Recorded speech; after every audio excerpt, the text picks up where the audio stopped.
નમસ્કાર ખેડૂત મિત્રો, આ ખેડૂત યોજના યુટ્યુબ ચેનલમાં આપનું સ્વાગત છે. મિત્રો, આજે આપણે વાત કરવા જઈ રહ્યા છીએ પ્રધાનમંત્રી કિસાન સન્માન નિધિ યોજના 2026 વિશે. ખાસ કરીને 22મા હપ્તાને લઈને આવેલી નવી અને મહત્વની અપડેટ વિશે વિડીયો અંત સુધી જરૂર જુઓ, કારણ કે ઘણા ખેડૂતોનો હપ્તો અટકી ગયો છે અને તેનું કારણ પણ આજે હું સ્પષ્ટ રીતે સમજાવીશ. પીએમ કિસાન યોજના શું છે? મિત્રો, પીએમ કિસાન યોજના ભારત સરકારની એક મહત્વપૂર્ણ યોજના છે, જેમાં નાના અને સીમાંત ખેડૂતોને દર વર્ષે 6,000ની સહાય આપવામાં આવે છે. આ રકમ 3 હપ્તામાં સીધા ખેડૂતોના બેંક ખાતામાં જમા થાય છે. 22મો હપ્તો ક્યારે આવશે? હાલની માહિતી અનુસાર સરકાર દ્વારા 2026ની શરૂઆતમાં 22મો હપ્તો રિલીઝ કરવાની તૈયારી ચાલી રહી છે. પરંતુ ધ્યાન રાખજો મિત્રો, દરેક ખેડૂતને પૈસા મળશે એવું જ નથી. કેટલાક ખેડૂતોનો હપ્તો અટકી શકે છે. કોને હપ્તો નહીં મળે? જો તમે નીચેની ભૂલ કરી હશે તો તમારે 22મો હપ્તો અટકી શકે છે.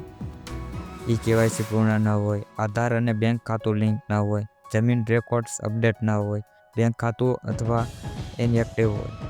ઘણા ખેડૂતો માત્ર આ એક કારણથી હજારો રૂપિયા ગુમાવી રહ્યા છે. KYC કેવી રીતે કરવી? મિત્રો, KYC કરવી ખૂબ જ સરળ છે. પીએમ કિસાનની ઓફિશિયલ વેબસાઇટ પર જઈને આધાર નંબર દાખલ કરો, OTP દ્વારા KYC પૂર્ણ કરો. જો તમને ઓનલાઈન મુશ્કેલ પડે તો નજીકના SSC સેન્ટર પર જઈને KYC કરાવી શકો છો. પૈસા આવ્યા કે નહીં તે કેવી રીતે ચેક કરવું? પૈસા આવ્યા છે કે નહીં તે જાણવા માટે પીએમ કિસાન વેબસાઇટ, બેનિફિશિયલ સ્ટેટસ, આધાર અને એકાઉન્ટ નંબર દાખલ કરો. અહીં તમને સ્પષ્ટ રીતે દેખાશે કે તમારો હપ્તો રિલીઝ થયો છે કે નહીં. ખેડૂતો માટે મહત્વપૂર્ણ સલાહ. મિત્રો, મારી આપને ખાસ વિનંતી છે કે વિડીયો પૂરો થયા પછી તમારું KYC અને બેંક સ્ટેટસ આજે જ ચેક કરી લો. એક નાની ભૂલ તમને 2000ના હપ્તાની વંચિત કરી શકે છે. જો તમને આવી જ ખેડૂત યોજનાઓની સાચી અને સમયસર માહિતી જોઈએ તો આજે જ અમારી ચેનલ ખેડૂત યોજનાને સબસ્ક્રાઈબ કરો.